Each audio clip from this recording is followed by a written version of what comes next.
Hello Internet, James Allen from Albeit, and today I'm playing real-time strategy game Little Kingdoms 2. Game features a story mode, which is a 17-mission campaign, features a lot of unbalanced scenarios where it's you and maybe an ally versus a lot of enemies on the same map.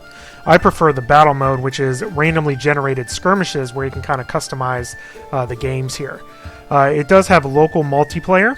You can have one person on the mouse, one on the keyboard, and 2 gamepads for 4 players total. Which is pretty cool. So what I'm going to do, I'm actually thinking I'm going to do a 3-player map here. You can set all these different things here. You can also set it to mirror. So I'll do, let's do a 3 mirror because that makes sense with 3 players.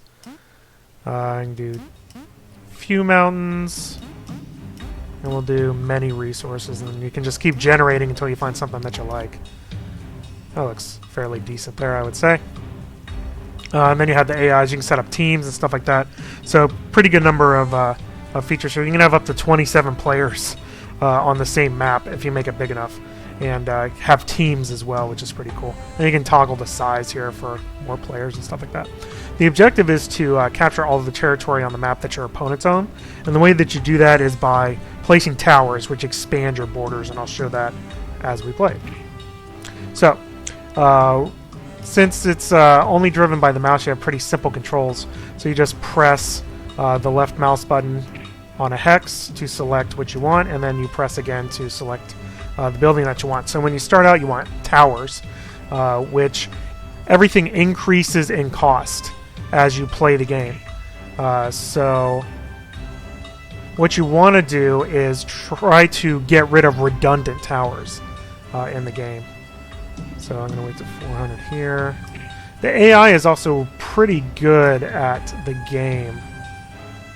So we'll see if I actually end up being victorious on this map. Alright, so let me put a sawmill here. These other resources here are mainly just so you can...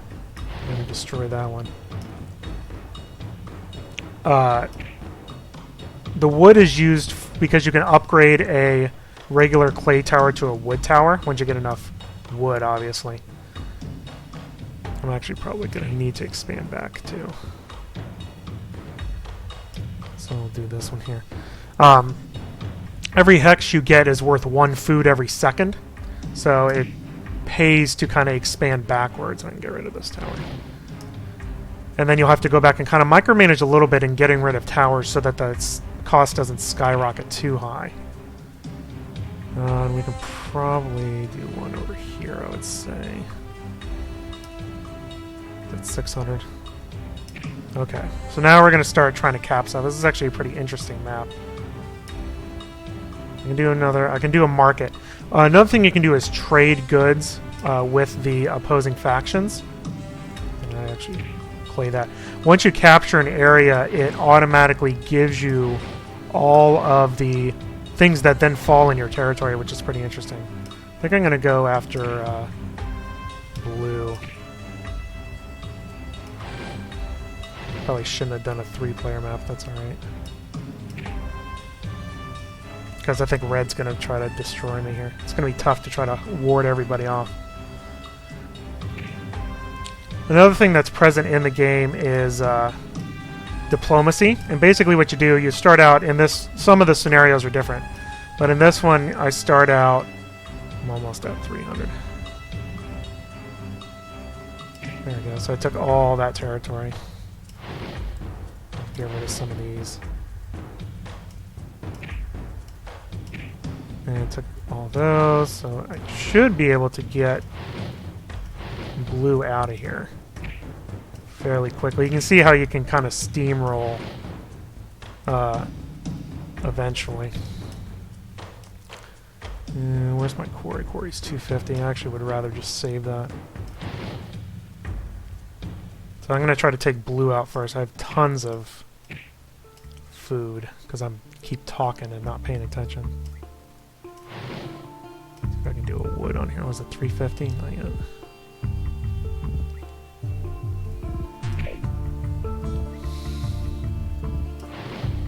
Yeah, that was bad. Still 350. I'm not pulling enough. No, it will be no. Haha.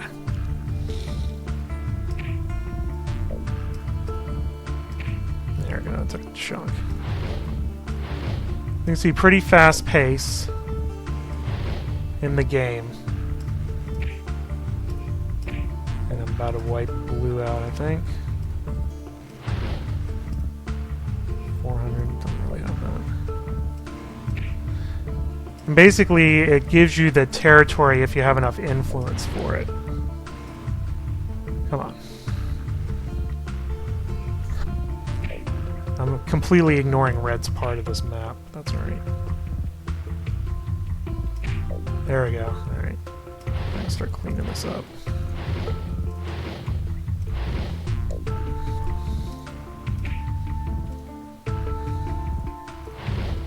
Almost gaining stuff so quick. Still need 500 wood though. And if the game is on a larger map where you're more spread out, you can actually trade if you build markets and embassies. So build a market there. That allowed you to trade food for other resources at a rate of 100 to 1. So it's really for kind of longer, longer time stuff. And this red guy is going to start killing me. Okay, blue is gone. Alright, so now I need to actually concentrate on him. Alright, so let me get rid of some of these. Definitely do not need all these towers here. Alright. I need to get some wood up here.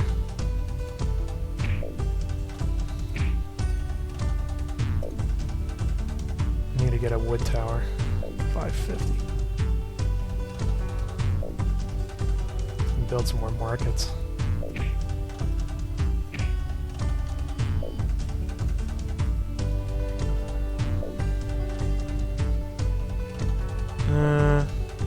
This was not worth it.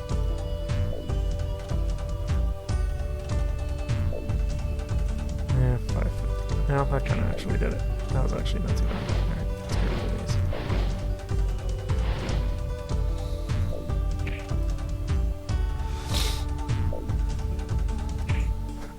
I'm coming.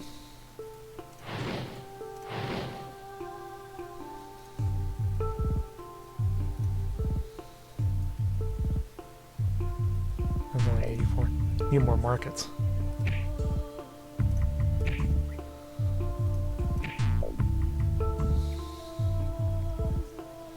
Basically.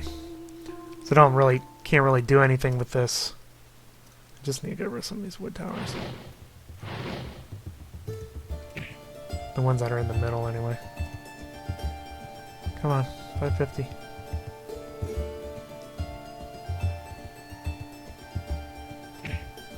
Yeah.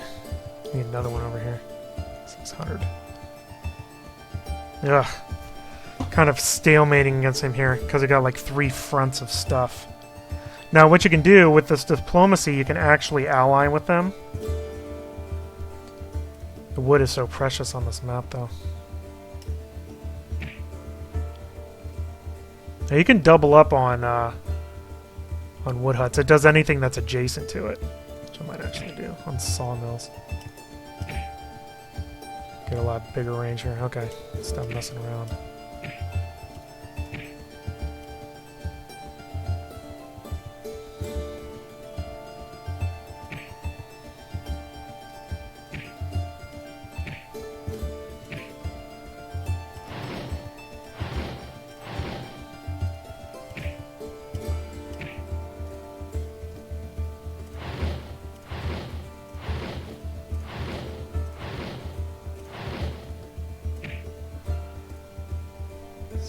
Wood again.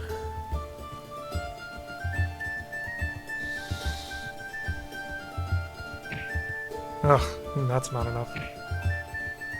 Needed 2 woods there. That's the same. But once I get back here, he's basically screwed. Because I can just raid all this territory. 303. Except he's eating me on them up in the middle here.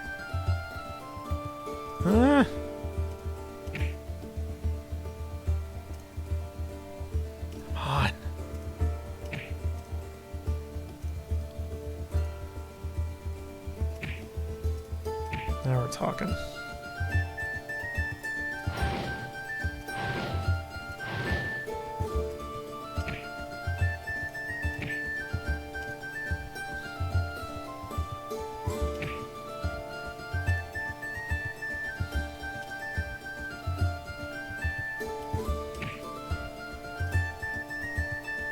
Concentrating.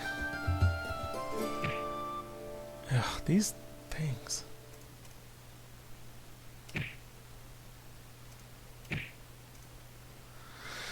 He's got this little, like, center area here.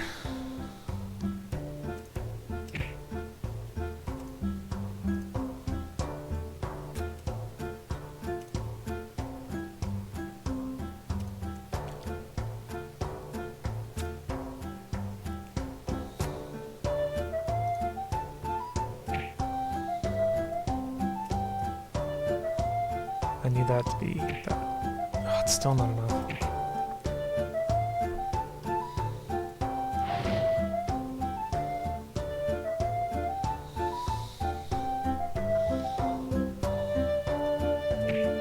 Ah, finally.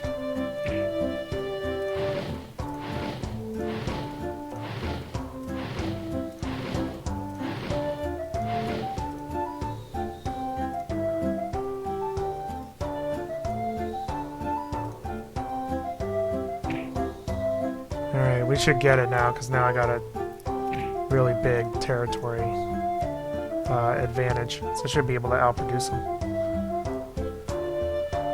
Need more.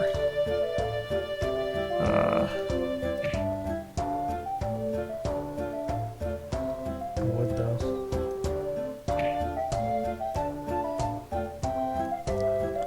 $800.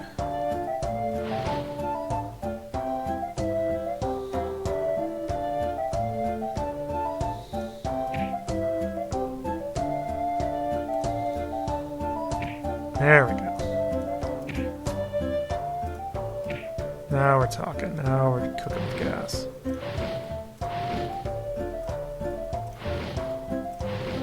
All these towers. Go away, towers. Yeah, my market rating is like so high. Yeah, 100 to 10. Alright, enough messing around.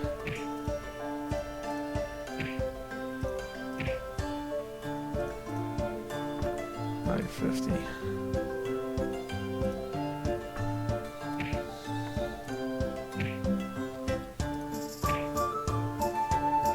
There we go. Finally. Whew. Alright. So there you go. That's the game. Then it gives you a little graph on Royal Empire. You can see it was pretty even. He was actually ahead of me here for a little bit until I finally drove him back. So the AI is pretty decent at the game. And that's how Little Kingdom 2 works. The story campaign missions are the same kind of deal, except you're up against like multiple enemies at the same time, which makes it pretty intense and difficult because of how unbalanced the scenarios are. I really like that the skirmish mode includes random maps, can support up to 27 players, 4 players locally if everybody's crowding around the mouse keyboard and you have a couple gamepads. Set up teams and stuff like that. You know, the controls are all left click, right click, so it's all 2-button type stuff. The game is played at a low resolution.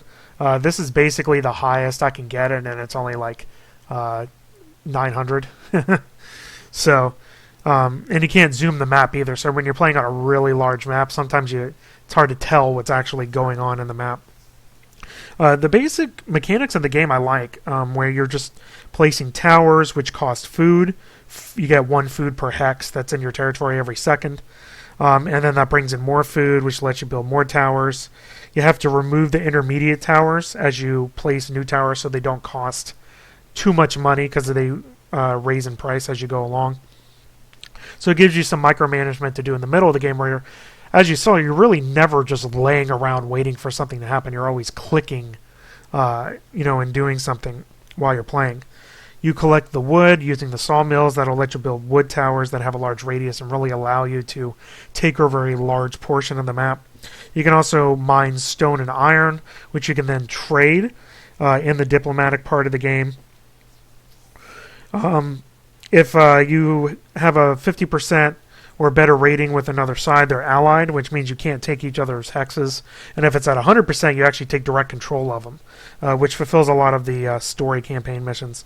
Although in the skirmish mode, it's pretty much all, you're against each other because the requirements to improve the relationships are so high, it's basically not practical for most of the game. You can also steal resources for a relationship penalty, which again isn't something you really want to do if you're trying to win large maps with a lot of different people. And you can build embassies, which I didn't do in that game, but that increases the benefits from trade, mainly because I wasn't trading, so I wasn't really planning on doing it.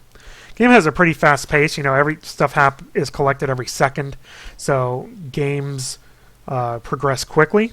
And the AI is also competent at the game. So I think Little Kingdom 2 is a neat little strategy game if you're in for kind of a territory control type of real-time strategy game.